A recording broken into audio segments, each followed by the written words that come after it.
ಹೀಗೆ ಒಂದ್ ಕಡೆ ಹೈಕಮಾಂಡ್ಗೆ ಬ್ರಿಗೇಡ್ ಬೆಳವಣಿಗೆಯ ಪಿನ್ ಟು ಪಿನ್ ಮಾಹಿತಿಯನ್ನು ರವಾನಿಸ್ತಾ ಇದ್ರೆ ಇನ್ನೊಂದು ಕಡೆ ಈಶ್ವರಪ್ಪರನ್ನ ಪರಿಷತ್ ವಿಪಕ್ಷ ಸ್ಥಾನದಿಂದ ಕೆಳಗಿಳಿಸುವ ಹುನ್ನಾರ ಕೂಡ ನಡೆದಿದೆ ಎನ್ನಲಾಗ್ತಾ ಇದೆ. ಜೊತೆಗೆ ಬ್ರಿಗೇಡ್ಗೆ ಸಾಥ್ ಕೊಟ್ಟವರನ್ನ ಒಬ್ಬೊಬ್ಬರನ್ನಾಗಿ ವಜಾ ಮಾಡೋ ಮೂಲಕ ಇನ್ನು ನಾವು ಸುಮ್ಮನಿರಲ್ಲ ಅಂತ ಬಿಎಸ್ವೈ ಈಶ್ವರಪ್ಪಗೆ ಸ್ಪಷ್ಟ ಸಂದೇಶವನ್ನ ರವಾನಿಸ್ತಾ ಇದ್ದಾರೆ. ಈಗಾಗಿರುವಂತಹ ಬೆಳವಣಿಗೆ ಏನು ನೋಡೋಣ ಈ ಸ್ಟೋರಿಯಲ್ಲಿ.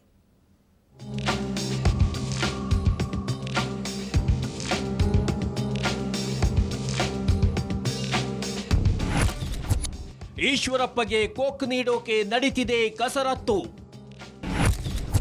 ಈಶ್ವರಪ್ಪಗೆ ಕೈತಪ್ಪುತ್ತಾ ಪರಿಷತ್ ವಿಪಕ್ಷ ಸ್ಥಾನ. ಮಾತಿಗೆ ಮಣಿಯದೆ ಬ್ರಿಗೇಡ್ ಸಂಘಟನೆ ಮುಂದುವರಿಸುತ್ತಿರೋ ಈಶ್ವರಪ್ಪಗೆ ಲಗಾಮ ಹಾಕೋಕೆ ಮುಂದಾಗಿರೋ ಯಡಿಯೂರಪ್ಪ ನಿನ್ನೆ ಈಶ್ವರಪ್ಪರ ಗೈರು ಹಾಜರಿಯಲ್ಲಿ ಪರಿಷತ್ ಸದಸ್ಯರ ಸಭೆ ಕರೆದು ಮಾತುಕತೆ ನಡೆಸಿದ್ದಾರೆ.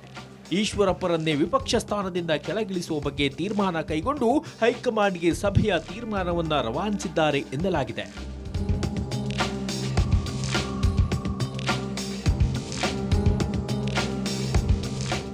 ಬೆಂಗಳೂರಿನ ಬಿಜೆಪಿ ಪ್ರಧಾನ ಕಚೇರಿಯಲ್ಲಿ ನಡೆದ ಸಭೆಯಲ್ಲಿ 14 ಎಂಎಲ್ಸಿಗಳು ಹಾಜರಿದ್ದರು. ಈ ವೇಳೆ ಸಭೆಗೆ ಆಗಮಿಸಿದ ವಿ ಸೋಮಣ್ಣ ಸಭೆ ಆರಂಭವಾಗುತ್ತಲೇ ಸಭೆಯ ವ್ಯವಸ್ಥೆ ಸರಿಯಿಲ್ಲ ಅಂತ ಗೊಣಗುತ್ತಲೇ ಹೊರನಡೆದರು. ಬಳಿಕ ಸಭೆ ಮುಗಿಸಿ ಮಾತನಾಡಿದ ಯಡಿಯೂರಪ್ಪ, ಬ್ರಿಗೇಡ್ ವಿಚಾರ ಚರ್ಚೆಯೇ ಆಗಿಲ್ಲ, ಈಶ್ವರಪ್ಪನವರ ಗೈರು ಹಾಜರಿ ಬಗ್ಗೆ ತಪ್ಪು ಗ್ರಹಿಕೆ ಆಗಿದೆ ಅಂತ ಸಮಜಾಯಿಷಿ ನೀಡಿದರು.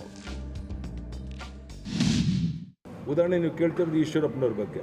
ಜಗದೀಶ್ ಶೆಟ್ಟರ್ ಬಂದಿದ್ದಾರೆ ಇವತ್ತು. ಒಂದು ನಿಮಿಷ ತಡೀರಿ. ಎರಡನೇದು ಈಶ್ವರಪ್ಪನ ಇವತ್ತು ಶೃಂಗೇರಿ ಆ ಕಡೆ ಎಲ್ಲ ಪ್ರವಾಸದಲ್ಲಿದ್ದರು, ನಿಮ್ಗೆ ಗೊತ್ತಿರ್ಬೋದು, ತಿಳ್ಕೊಂಡಿದ್ದಾರೆ. ಮತ್ತು ಟಿ ವಿನಲ್ಲಿ ಬರ್ತಾ ಇದೆ ಈಶ್ವರಪ್ಪನ ಕರೆದಿರಲಿಲ್ಲ ಅಂತ. ಇದು ಸರಿಯಲ್ಲ.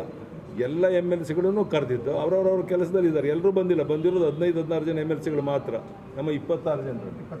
ಸೊ ಆದ್ದರಿಂದ ಇದು ತಪ್ಪು ಗ್ರಹಿಗಳು ಯಾವುದು ಆಘಾತ ಮಾಡುವಂಥ ಅಗತ್ಯ ಇಲ್ಲ. ಎಲ್ಲರೂ ಕರೆದಿದ್ದು ಬಂದವ್ರ ಜೊತೆಗೆ ಸಮಾಲೋಚನೆ ಮಾಡಿದ್ದೇವೆ.